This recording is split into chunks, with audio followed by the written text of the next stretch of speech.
Hey guys, welcome to my channel, and today we're reading When Your Parents Kick You Out by me. So let's get into it. Bakugo. He would be shocked.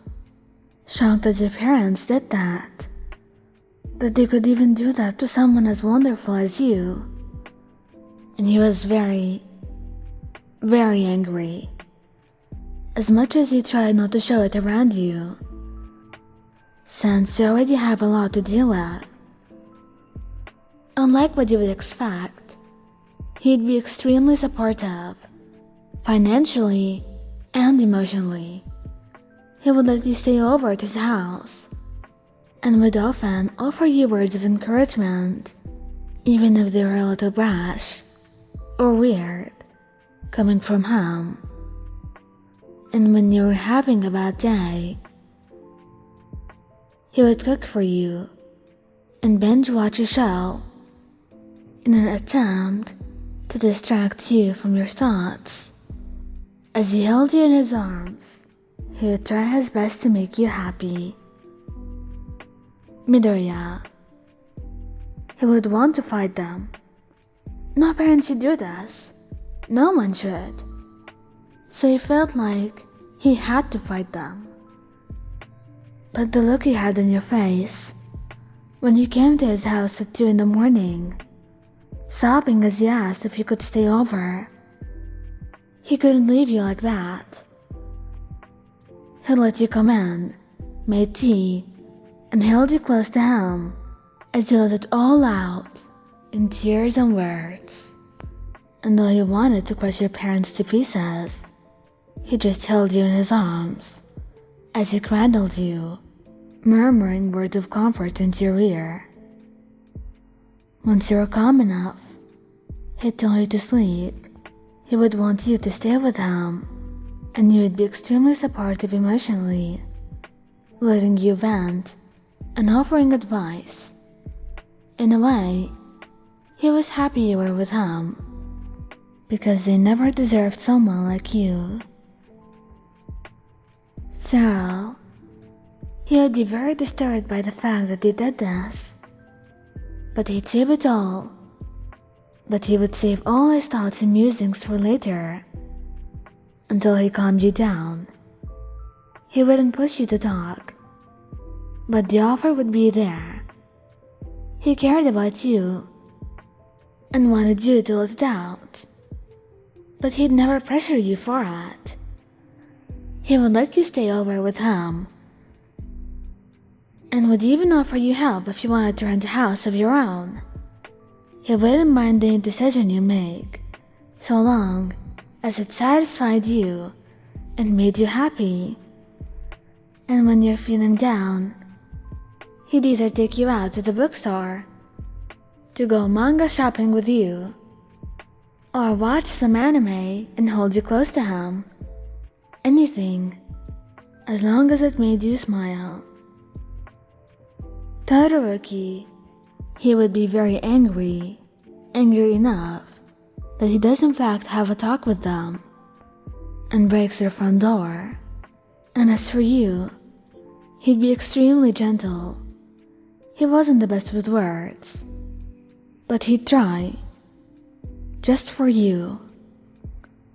He ended up buying you your own apartment, furnishing it just the way you'd always wanted when you would daydream with him.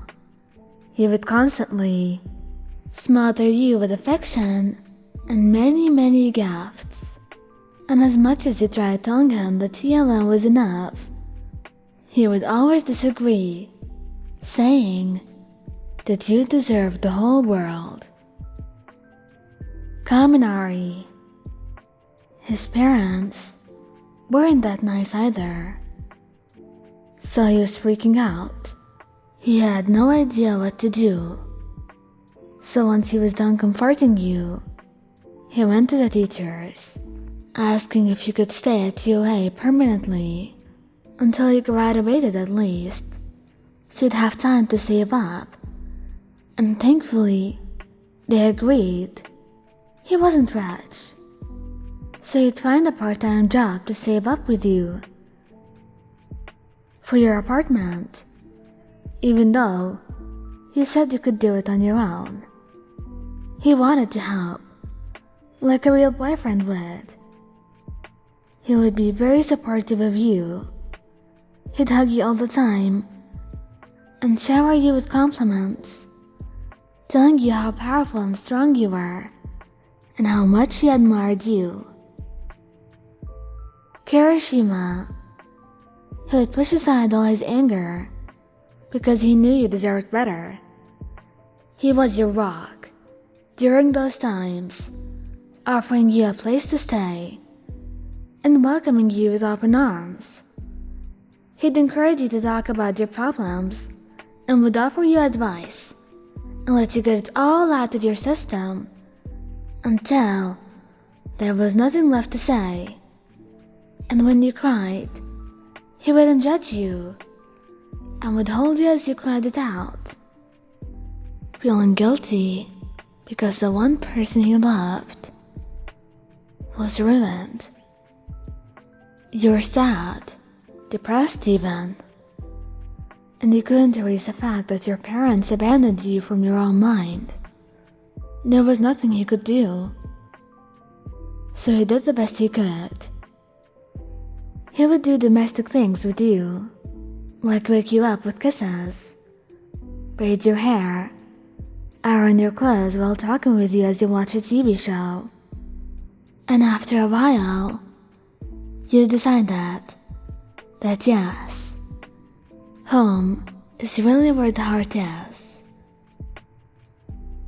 Hawks, you two had just graduated, and it was the worst day of your life. One you had awaited, dreamt about, and couldn't wait for it to come, only for that day to make your life miserable and pathetic. You weren't upset because you had nowhere to go, because you knew you did, but you were hurt because they left you, they abandoned you, and nothing in the world would change that. Hawks tried his best though. He would plan the best dates for you, buy you your favorite things, and anything that caught your eye, would stay home more often for you, even if he knew he'd get in trouble. And when you cried, and there was nothing he could do to fix things, he would hold you close and let his wings shield you from the world as he ran his fingers through your hair in an attempt to comfort you.